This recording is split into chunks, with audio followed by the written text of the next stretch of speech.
The PlayStation 5 is only half a year old, and has already racked up an impressive list of PS5 exclusives to its name. From Returnal to Ratchet and Clank Rift Apart, new titles seem to be hitting Sony's newest home console at a steady pace, with the promise of even more content in the future. Another project, simply titled Abandoned, was announced out of the blue earlier this year with a brief, yet intriguing teaser trailer. Developed by a small indie team at a company called Bluebox Game Studios, the teaser shows footage from a first-person perspective, with a voiceover narration hinting at a haunting, intense survival horror experience. Outside of the trailer for Abandoned, little else is known about the project outside of some sparse details regarding the company, and the promise of more information coming soon. The game does seem promising in its own right, however a series of recent Twitter posts by Bluebox Game Studios have resulted in speculation that the project is far more than it is claiming to be. In fact, there have been claims and connections made by gamers that Abandoned is actually an elaborate ruse, and in fact the new Silent Hill game in disguise. Bluebox Game Studios' upcoming survival sim Abandoned has been making headlines since it was first announced in a PlayStation blog post back in April. Many questioned why Sony had given the relatively obscure Dutch developer such a prominent platform to promote its game, which in turn led to numerous theories that there may be much more to Abandoned than first meets the eye. Initially, many wondered whether the studio was actually a front for another developer, with Hideo Kojima being the prime candidate. Some even questioned whether Abandoned could be a new Silent Hill game due to Kojima's long-standing connection with the series. Bluebox eventually put out a statement to distance itself from the Kojima links, and things ultimately calmed down, although a recent social media post from the developer has once again spun the rumor mill into overdrive. Bluebox put out a tweet that read Abandoned equals, first letter S, last letter L, which many took to be confirmation that the earlier Silent Hill rumors had in fact been true. To make matters worse, the developer also changed its YouTube banner to a picture of some hills, much to the delight of eager and excited Silent Hill fans. Their hopes were dashed just a few hours later, however, when Bluebox tweeted again to once again dispel both the Kojima and the Silent Hill links. The tweet makes it clear that the studio has no connection whatsoever with either Kojima or Konami, and that the Silent Hill IP is still owned by the latter. The developer also apologized for any confusion, adding that it had never been the team's intention to tease the name Silent Hill.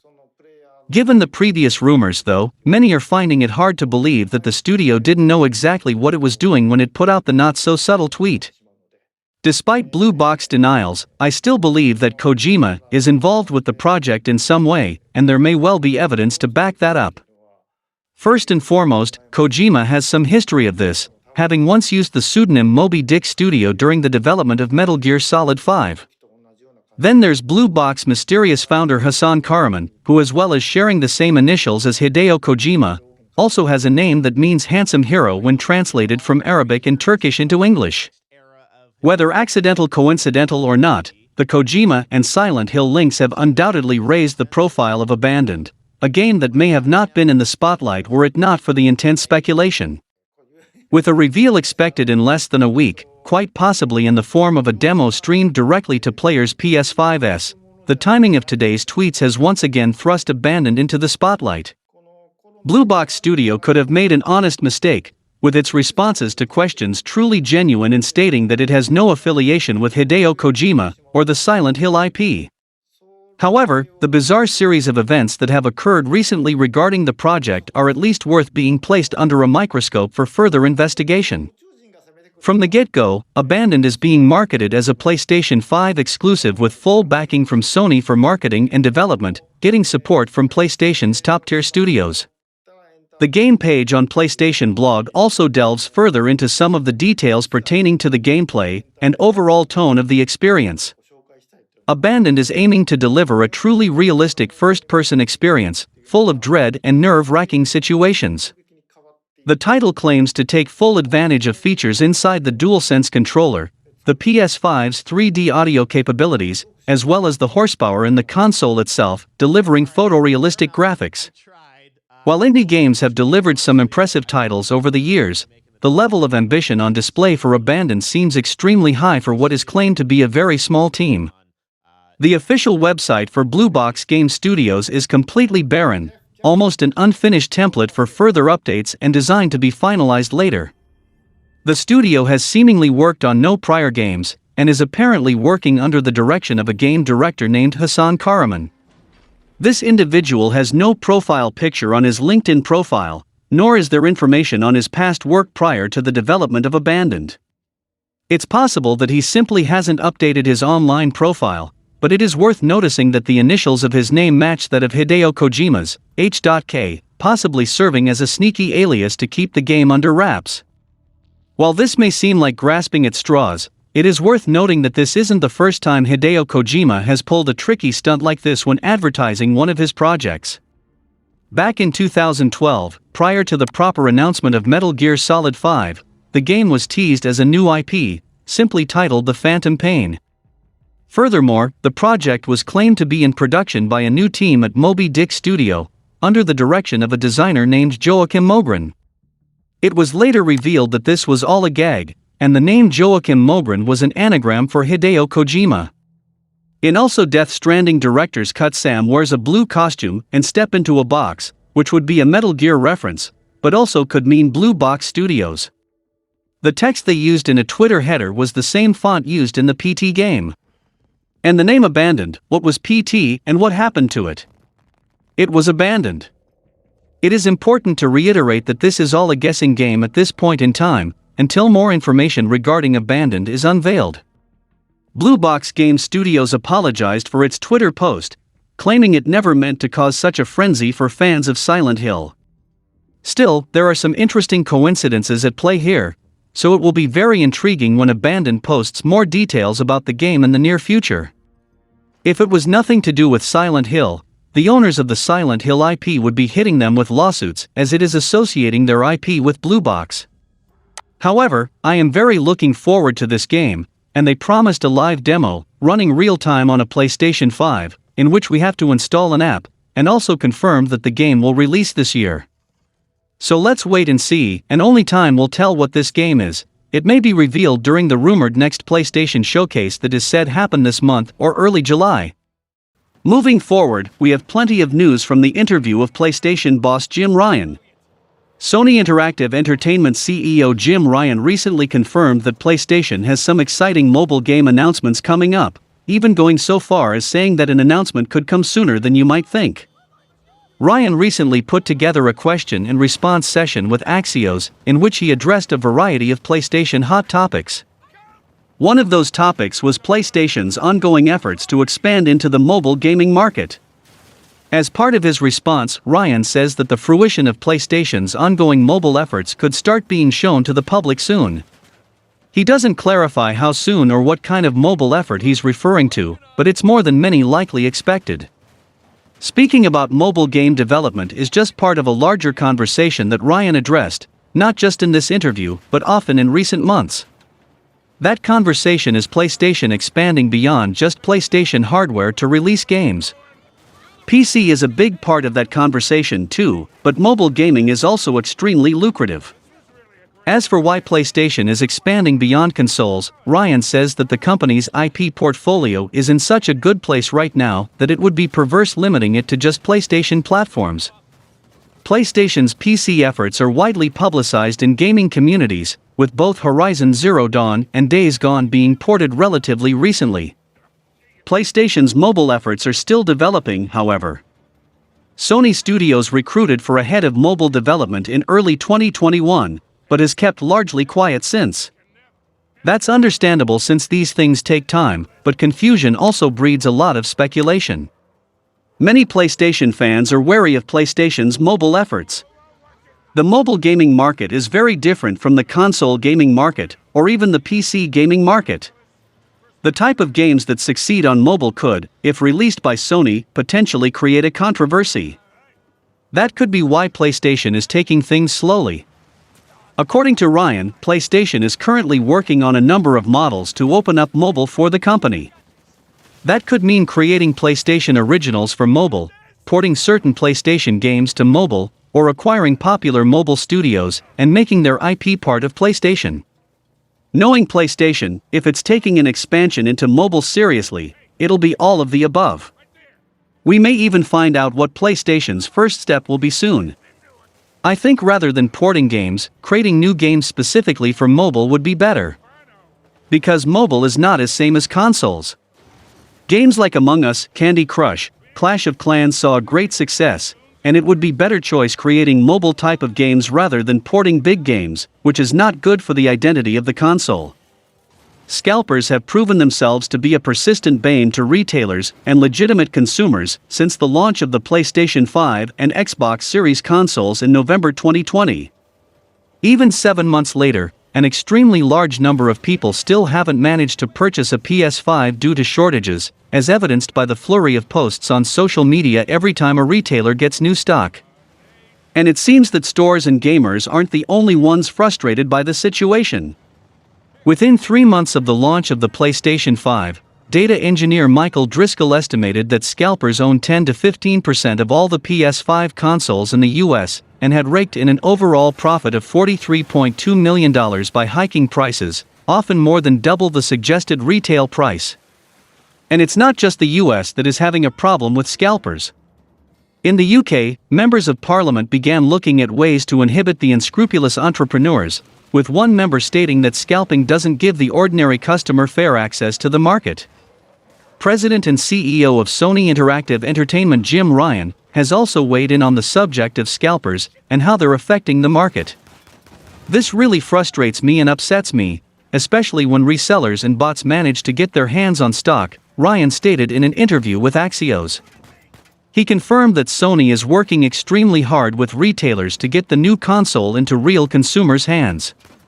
The company also hopes to alleviate the problem with PlayStation Direct, which allows people to make purchases directly from Sony, but even that storefront is perpetually out of stock of both versions of the PS5. And scalpers aren't only inhibiting gamers from getting their hands on a new console, they may also be negatively impacting software sales.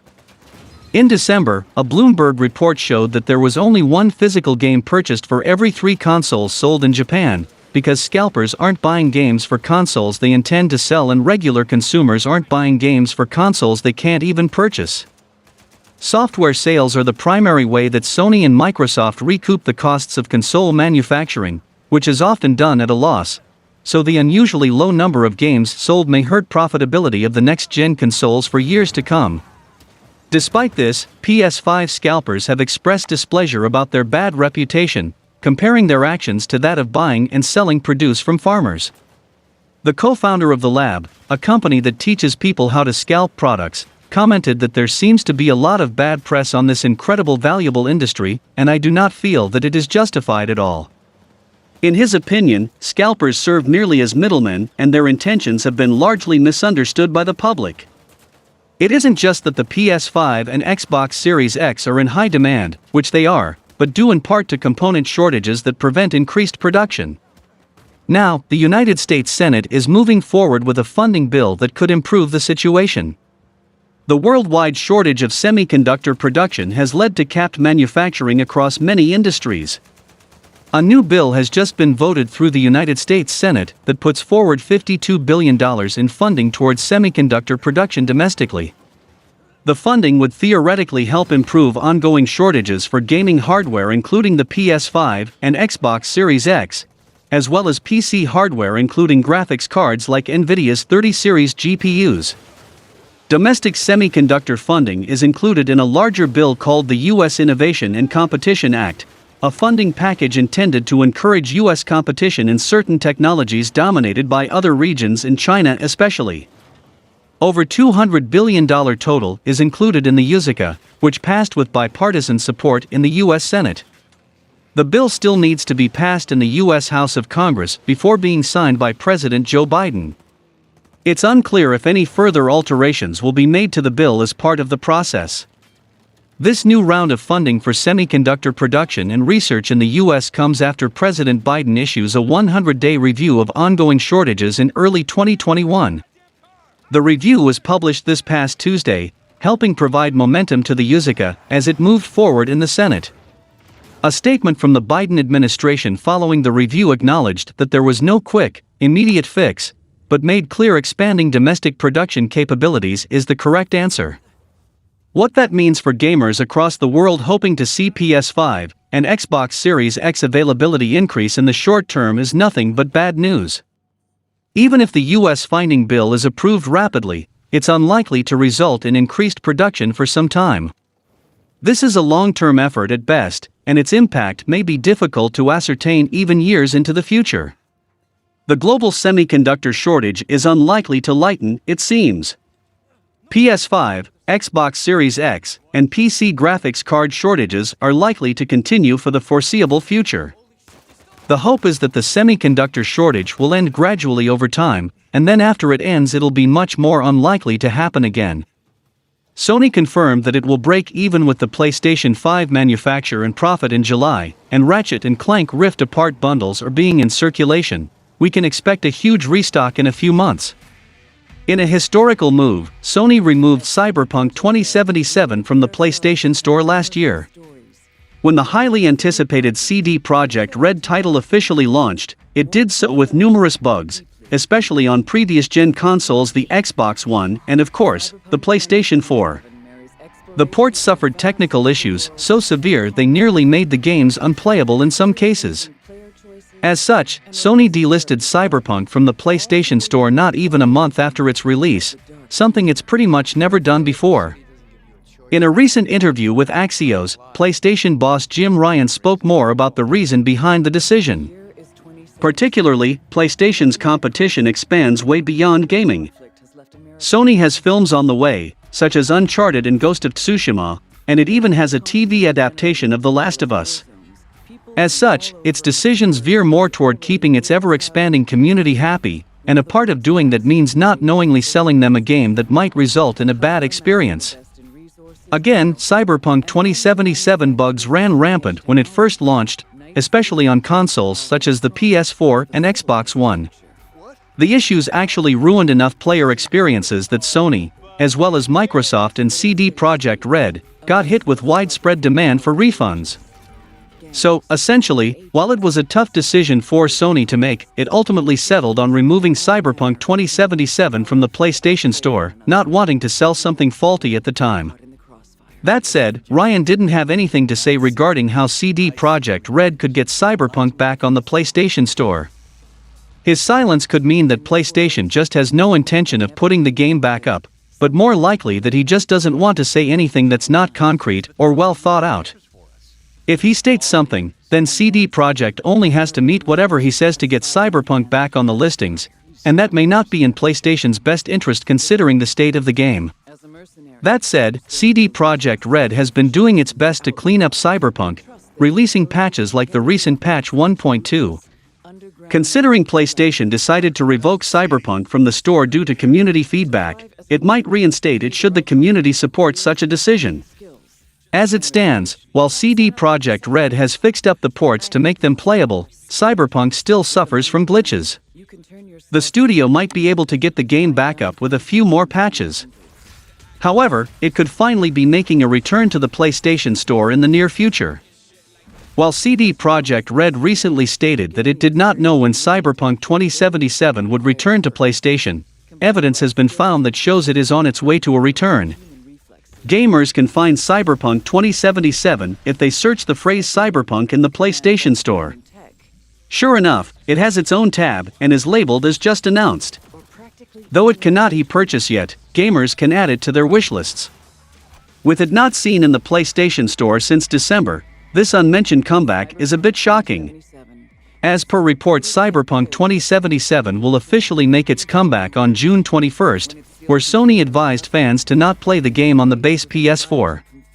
CD Projekt Red must pay for their lies, and there is a long way to go before the game is nearly complete. During Capcom's E3 showcase, the developer confirmed some huge Resident Evil news, announcing that development on additional content for Resident Evil Village has officially begun, which is only good thing came from that event. The reveal was made following Capcom's confirmation that the game's delayed multiplayer segment, RE-Verse, will launch next month.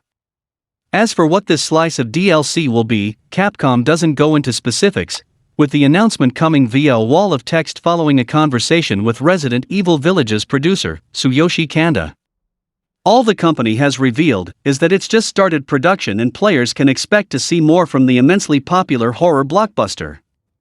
This isn't too much of a surprise considering how popular Resident Evil Village was upon release, topping May's sales charts and amassing great reviews. The title followed up on Resident Evil 7's fresh take on the franchise, returning to a tense, first-person perspective as protagonist Ethan Winters embarked on a perilous journey to save his daughter, Rose.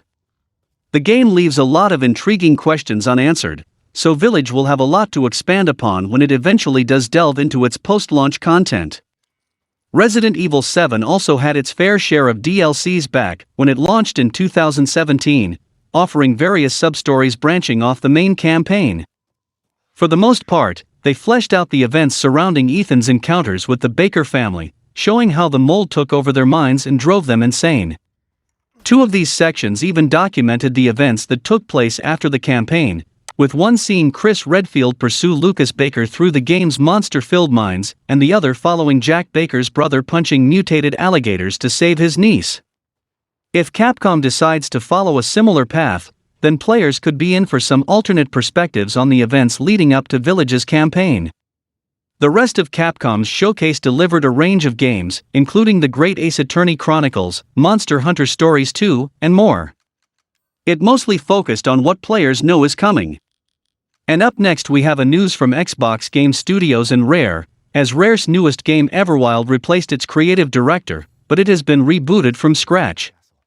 Rare was part of the Xbox and Bethesda Games showcase in some way, but not in the way many expected. Instead of showing off its in-development game Everwild, Rare shared a new announcement for Sea of Thieves. That's not to say that Sea of Thieves crossing over with Pirates of the Caribbean isn't exciting, it just left a lot of Rare fans wondering where Everwild was. A new report may have an answer, with Rare apparently rebooting Everwild's development. First reported by GamesBeat's Jeff Grubb and since confirmed by VGC, Rare is said to be starting from scratch on Everwild's development. In other words, Everwild's entire direction and design are being started over on. The project is now being headed by Rare Senior Creative Director Greg Mayles, who also creatively led the development of Sea of Thieves. Due to the reboot, Everwild's new optimistic release window is in 2024. Suffice to say, it had good reason for missing E3 2021. I think reboot is not the correct word here, because the game didn't even get released, so it's better to call it as recreating. The recreation comes as a result of the departure of Everwild's previous creative director, Simon Woodroffe. Woodroffe is described as having joined Rare in 2012 to lead the creative direction of the entire studio, though he would eventually be moved to working on Everwild alone. He then resigned prior to October 2020 with no official explanation for his departure. VGC also reports that following Woodroffe's resignation, the Everwild team's senior leadership has seen significant changes. Little is known about Everwild's design. It's said that the game was a third-person fantasy adventure prioritizing harmony with nature as a theme, but a clear direction for the project was apparently lacking. VGC also says that one source claimed that developers were told that Everwild wouldn't feature any combat, and that the design struggled as a result. The big lingering question now that Everwild's development is said to be moving forward again is how much work was done prior, and how much is being retained. For example, if art director Ryan Stevenson is still on the project, it's possible that a good amount of work is finished and can be reused. If not, then not only is Rare throwing a lot of work away, but even the game's announcement trailers will have to be ignored. Many of the biggest games from 2020's Xbox E3 press conference were missing this year. For most of them, it's just a matter of not being ready to show more of the game yet.